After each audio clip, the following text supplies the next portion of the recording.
Il me semble important de commencer par là pour apporter des réponses à des questions que vous vous posez peut-être. À savoir, pourquoi est-ce que cette peur que je ressens est aussi tenace? Pourquoi cette peur que je ressens, elle est aussi profonde?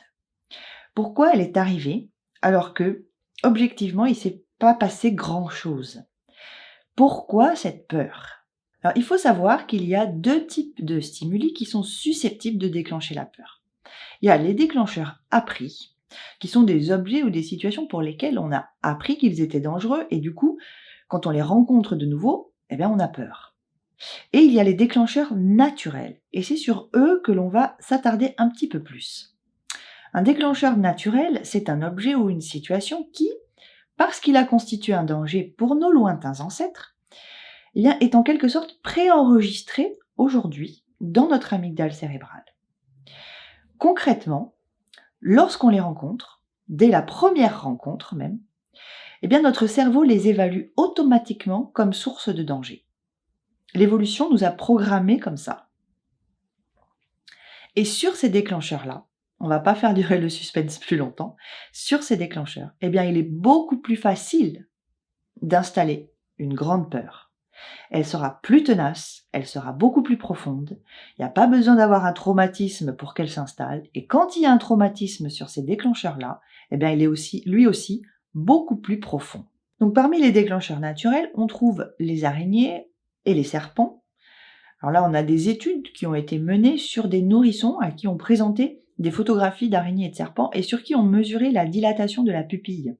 Parce que la dilatation de la pupille, c'est un des signes d'activation du système nerveux sympathique et on a pu donc du coup bien observer que la pupille réagit lorsqu'on présente des photos d'araignées et de serpents. Mais on a aussi pu établir que les hauteurs et les gros animaux étaient des déclencheurs naturels. Et donc on peut légitimement émettre l'hypothèse qu'être assis en hauteur sur un gros animal, c'est un déclencheur naturel. Alors effectivement, je pense que il n'est pas facile, et je comprends qu'on puisse être un peu suspicieux, il n'est pas facile de concevoir que le cheval et que monter à cheval puisse être considéré comme un déclencheur naturel. Mais je pense que ça, c'est lié à la manière dont nous avons grandi avec. En fait, on a été bercé par quoi? On a été bercé par Polly, par mon ami Flicka, par les talons noirs, par mon petit poney, par des licornes, par des paillettes, par Spirit. Et on a construit une représentation du cheval qui est aujourd'hui plus un gros nounours tout tendre, un compagnon, un confident. Et c'est cette représentation-là qui prévaut aujourd'hui.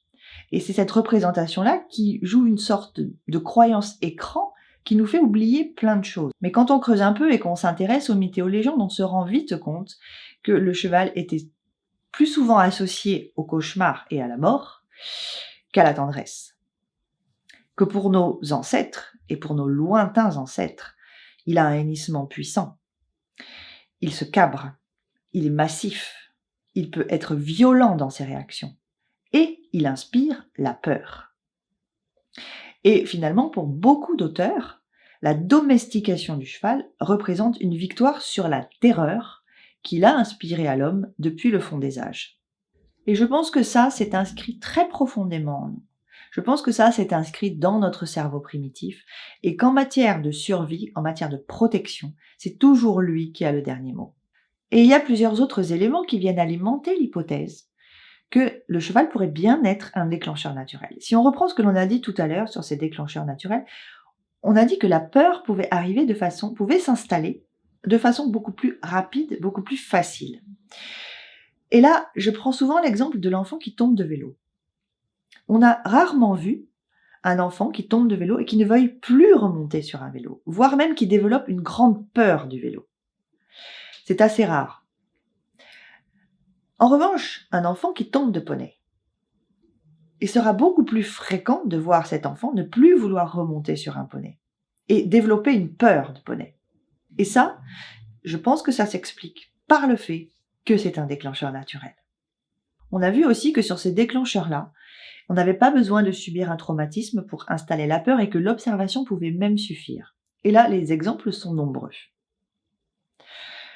J'ai connu un adulte qui monte à cheval pour la première fois, qui ne peut pas faire plus de 3 ou 4 pas sans être complètement tétanisé et demander à descendre.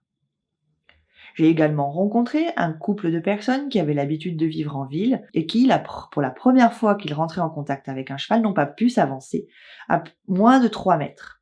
Parce qu'il était trop massif, parce qu'il était trop gros, parce que la tête était trop grosse, parce que la bouche était trop grosse, parce que, voilà, ça a provoqué chez eux une telle émotion, une peur latente, un éveil, qu'ils n'ont pas pu s'approcher. J'ai rencontré également une cavalière qui a développé une très grande peur suite à une perte d'équilibre. À un moment donné, en promenade, elle était au galop et hop, le cheval a fait un petit écart, elle s'est retrouvée en léger déséquilibre et quand elle est arrivée à l'écurie, la peur était là.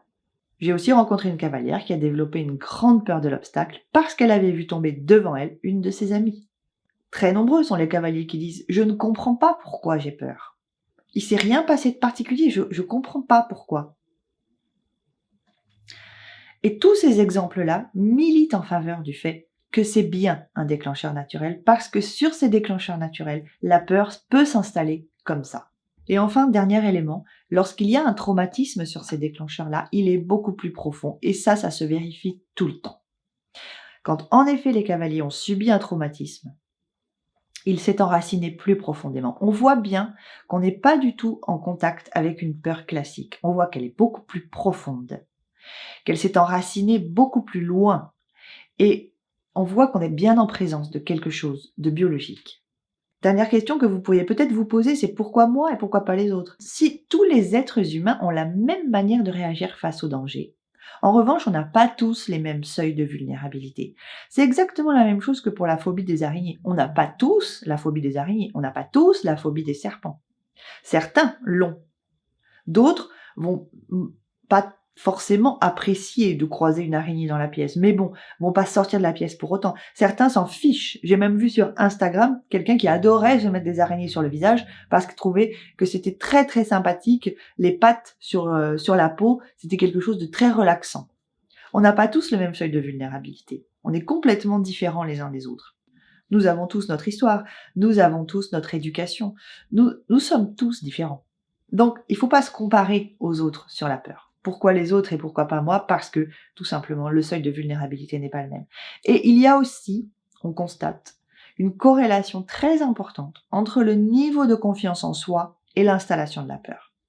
Moins on a confiance en soi, et plus on est susceptible de développer de la peur. Et plus on a confiance en soi, au contraire, moins on est susceptible de développer de la peur. Alors moi, généralement, je commence toujours par ça, parce que je trouve que c'est très important de comprendre que la peur sur un déclencheur naturel, comme cela semble être le cas, c'est pas un caillou dans la chaussure. C'est pas 3 conseillers de technique. C'est quelque chose de vraiment, vraiment beaucoup plus profond que ça.